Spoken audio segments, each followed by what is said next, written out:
Hello friends, welcome back to my channel. இன்னைக்கு நம்ம red and white sauce pasta எப்படி பண்ணலாங்கிறத பார்க்க போகிறோம். ஸோ இதுவரை என்னோட சேனலை சப்ஸ்கிரைப் பண்ணாதவங்க சப்ஸ்கிரைப் பண்ணிக்கோங்க, பக்கத்தில் இருக்கிற பெல் பட்டனையும் கிளிக் பண்ணிக்கோங்க. ஓகே ஃப்ரெண்ட்ஸ், வாங்க வீடியோக்குள்ளே போகலாம்.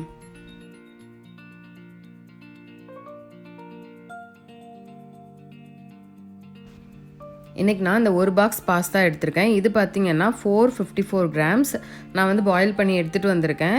என்ன பண்ணுங்கள், ஒரு பாத்திரத்தில் நல்லா தண்ணியை கொதிக்க வச்சுக்கோங்க. அதில் கொஞ்சமாக உப்பு போட்டுட்டு இந்த பாக்ஸ் பாஸ்தாவை அப்படியே உள்ளே போட்டுருங்க. அது வந்து ஒரு 10 to 15 மினிட்ஸ் நல்லா கொதிக்க விடுங்க. நல்லா கொதித்ததும் இங்கே பாஸ்தாவை நீங்கள் இப்படி ஒன்று எடுத்து பிச்சு பார்த்தீங்கன்னா அது நல்லா வெந்திருக்கான்னு தெரியும். வெந்ததுக்கப்புறம் அந்த தண்ணியை வந்து அப்படியே ஒரு ஸ்ட்ரெயினரில் வடிகட்டிடுங்க. வடிகட்டிட்டு நல்லா கோல்டு வாட்டரில் ஒரு தடவை ரின்ஸ் பண்ணிடுங்க. அப்படி பண்ணிட்டீங்கன்னா ஒன்றுக்கு ஒன்று ஒட்டாமல் இந்த மாதிரி வந்திருக்கும். அதே போல் நான் இன்றைக்கி 4 பெரிய தக்காளியும் நல்லா வேக வச்சு எடுத்துகிட்டு வந்திருக்கேன். வேக வச்சதுக்கப்புறம் பார்த்திங்கன்னா இந்த தோல் வந்து அப்படியே உறிஞ்சி வந்துடும். ஸோ இந்த மாதிரி எல்லா தக்காளிலையும் இந்த தோலை எடுத்துருங்க. இது ஒரு 5 to 10 நிமிஷம் வேக வச்சாலே போதும், இது நல்லா வெந்துடும். ஸோ இப்போ நம்ம தோல் எடுத்தாச்சு. இதை வந்து மிக்ஸி ஜாரில் வச்சு அரைச்சிடலாம். நான் இன்றைக்கி இந்த ஃபுட் ப்ராசஸர் யூஸ் பண்ணுறேன். இதில் வந்து பியூரியாக நான் அரைக்க போகிறேன். நீங்கள் வந்து மிக்ஸி ஜாரில் யூஸ் பண்ணி அரைச்சிக்கலாம். இந்த ஃபுட் ப்ராசஸர் வந்து நான் கண்டிப்பாக சொல்லணும், இது வந்து கிச்சன் எய்டோட ப்ராடக்ட். இது வந்து ரொம்ப பெருசாக இருக்காது, ஹேண்டியாக இருக்கும். பட் ரொம்ப சாப்பும் பண்ணிக்கலாம், பியூரியும் பண்ணிக்கலாம். இதில் வந்து வெங்காயம் சாப் பண்ணுறது ரொம்பவே ஈஸியாக இருக்கும். ஒரு 2 வெங்காயத்தை நீங்கள் 2ஆக கட் பண்ணி உள்ளே போட்டிங்கன்னா நல்லா சாப் பண்ணி கொடுத்த மாதிரி கொடுத்துரும். நம்மளுக்கு வேலையும் ஈஸியாக முடியும். ஸோ இப்போ பாருங்கள், நம்மளோட டொமேட்டோ பியூரி ரெடி ஆயிடுச்சு. இப்போ நம்ம ஒயிட் சாஸ் பண்ணிக்கலாம். இப்போ அதுக்கு நான் ஒரு பாத்திரம் வச்சுருக்கேன். அதில் வந்து 2 டேபிள் ஸ்பூன் பட்டர் எடுத்துக்கோங்க. இப்போ பட்டர் நல்லா மெல்ட் ஆயிடுச்சு. மெல்ட் ஆனதும் இதில் ஒரு 4 டேபிள் ஸ்பூன் மைதா மாவு சேர்த்துக்கோங்க. சேர்த்துட்டு இதை ஒரு தடவை நல்லா அந்த பட்டரில் மிக்ஸ் பண்ணிக்கோங்க. இப்போ இதில் 4 கப் பால் சேர்த்துக்கலாம். ஃபஸ்ட்டு வந்து நான் ஒரு 2 கப் சேர்த்துட்டு அதுக்கப்புறம் மிச்சம் இன்னும் 2 கப்பு அதுக்கப்புறம் சேர்க்க போகிறேன். இதை கிண்டிகிட்டே இருங்க. ஏன்னா இந்த மைதா மாவு போட்டிருக்கிறதுனால இது கொஞ்சம் திக்காக ஆரம்பிக்கும். நீங்கள் கிண்டாமல் விட்டிங்கன்னா அது கட்டி கட்டியாக ஆயிரும். அதனால் கொஞ்சம் பாலை ஊற்றிட்டு கிண்டிட்டு இப்போ மிச்ச பாலையும் நம்ம சேர்த்துக்கலாம். சேர்த்துட்டு இது நல்லா கொதிக்கட்டும். கொதித்து இது பால் வந்து இந்த லிக்விட் ஃபார்ம்லேருந்து கொஞ்சம் திக் கன்சிஸ்டன்சி ஆகும். அது வரை நல்லா கொதிக்க வச்சுக்கோங்க. இப்போ பார்த்திங்கன்னா நல்லா பால் வந்து திக்காயிடுச்சு. நம்மளுக்கு ஒயிட் சாஸ் ரெடி ஆயிடுச்சு. இப்போ பூண்டு வந்து ஒரு 3 பல் பூண்டை இந்த மாதிரி குட்டி குட்டியாக கட் பண்ணிக்கோங்க. இது பூண்டு கட் பண்ணுறதுக்குனே நான் வாங்கி வச்சுருக்கேன், நல்லா இருக்குது. ஸோ இந்த மாதிரி சின்ன சின்னதாக நீங்கள் கட் பண்ணிக்கோங்க. இப்போ நம்ம ரெட் சாஸ் பண்ண போகிறோம். அதுக்கு ஒரு பாத்திரத்தில் 2 டேபிள் ஸ்பூன் பட்டர் சேர்த்துருக்கேன். இந்த பட்டர் வந்து மெல்ட் ஆனதும் இதில் வந்து 1 டேபிள் ஸ்பூன் எண்ணெய் சேர்த்துக்கோங்க. இப்போ எண்ணெய் சூடானதும் நம்ம சின்ன சின்னதாக கட் பண்ணி வச்சுருந்த இந்த 3 பல் பூண்டு சேர்த்துக்கலாம். இந்த பூண்டு வந்து உடனே வதங்கிடும் எண்ணெயில். பூண்டு லைட்டாக வதங்கினதுக்கப்புறம் நம்ம வந்து 2 பெரிய வெங்காயத்தை சின்ன சின்னதாக கட் பண்ணி வச்சுருக்கோம், அதையும் சேர்த்துக்கலாம். இது வந்து நல்ல பெரிய வெங்காயம், அதனால நான் 2 எடுத்திருக்கேன். நீங்கள் மீடியம் சைஸாக இருந்ததுன்னா 4 வெங்காயம் எடுத்துக்கோங்க. வெங்காயம் வதங்குறதுக்கு தேவையான அளவு உப்பு சேர்த்துக்கோங்க. நான் வந்து இன்றைக்கி 2 டீஸ்பூன் உப்பு சேர்த்துருக்கேன் இந்த வெங்காயம் வதங்குறதுக்கு. இப்போது நம்ம வெங்காயம் நல்லா வதங்கிருச்சு. நம்ம இப்போ அரைச்சி வச்சுருந்த தக்காளி பியூரியை நம்ம சேர்த்துக்கலாம். சேர்த்துட்டு இதையும் நல்லா வதக்கிக்கோங்க. இது வந்து கொஞ்சம் ஃபஸ்ட்டு தண்ணியாக இருக்கிற மாதிரி இருக்கும். நல்லா நீங்கள் வேக விட்டிங்கன்னா இந்த தண்ணி வந்து நல்லா வற்றி கொஞ்சம் திக்காக ஆரம்பிக்கும். ஸோ அது வரை நல்லா வேக வச்சு எடுத்துக்கோங்க. நான் இன்றைக்கி பாஸ்தா சாஸும் சேர்க்க போகிறேன் இதோட.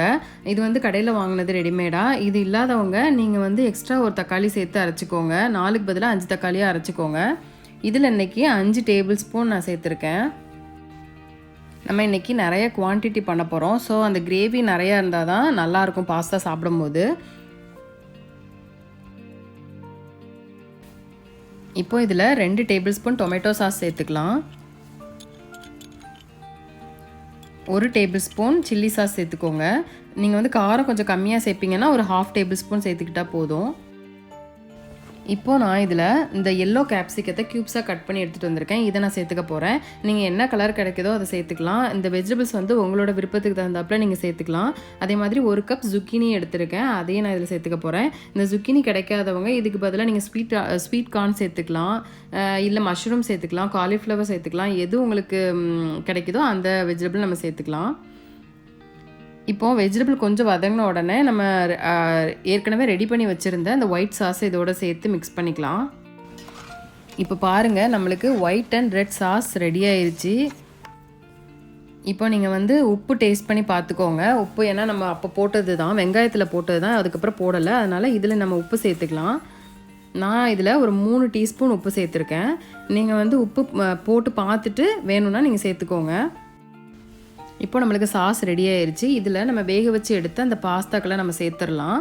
ஃபஸ்ட் வந்து நான் ஒரு பாதி சேர்த்துட்டு ஒரு தடவை மிக்ஸ் பண்ணிவிட்டு மிச்ச பாதியை சேர்த்துக்க போகிறேன். ஏன்னா சாஸ் நம்மளுக்கு வந்து நம்ம எல்லாத்தையும் ஃபஸ்ட்டே சேர்த்துட்டோம்னா சாஸ் கம்மியாக இருந்ததுன்னா நல்லா இருக்காது. அதனால் கொஞ்சம் சேர்த்துட்டு ஒரு தடவை மிக்ஸ் பண்ணிவிட்டு அப்புறம் சேர்த்துக்கோங்க.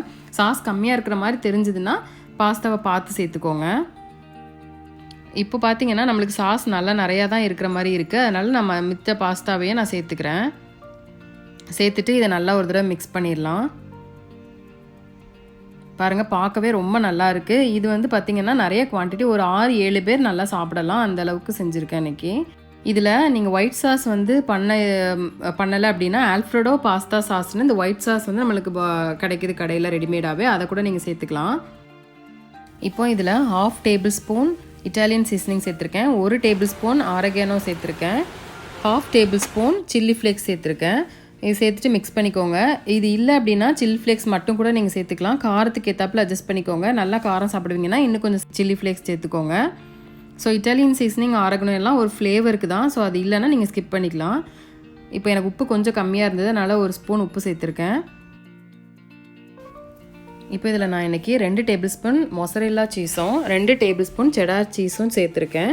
நீங்கள் வந்து எந்த சீஸ் இருக்கோ அதை சேர்த்துக்கோங்க. ஒருவேளை மொசரெல்லா மட்டும்தான் இருந்துச்சுன்னா அது மட்டும் சேர்த்துக்கிட்டா போதும். ஸோ நம்மளோட red and white sauce pasta சூப்பராக ரெடி ஆயிடுச்சு. இதை ஃபைனலாக கார்னிஷ் பண்ணுறதுக்காக கொஞ்சமாக மல்லி இலையை இந்த மாதிரி சின்னதாக கட் பண்ணி அதையும் சேர்த்துக்கோங்க. ஓகே ஃப்ரெண்ட்ஸ், இந்த white and red sauce pasta recipe உங்களுக்கு ரொம்ப பிடிச்சிருக்கும்னு நினைக்கிறேன். நீங்கள் இதை வீட்டில் செஞ்சு பாருங்கள், எப்படி வந்திருக்கு அப்படிங்கிற உங்களோட ஃபீட்பேக்கை எனக்கு கீழே கமெண்ட் பண்ணுங்கள். இந்த வீடியோ பிடிச்சிருந்ததுன்னா லைக் பண்ணிக்கோங்க, உங்கள் ஃப்ரெண்ட்ஸ்க்கெலாம் ஷேர் பண்ணுங்கள். என்னோட சேனலை சப்ஸ்கிரைப் பண்ண மறந்துடாதீங்க. தேங்க்ஸ் ஃபார் வாட்சிங்.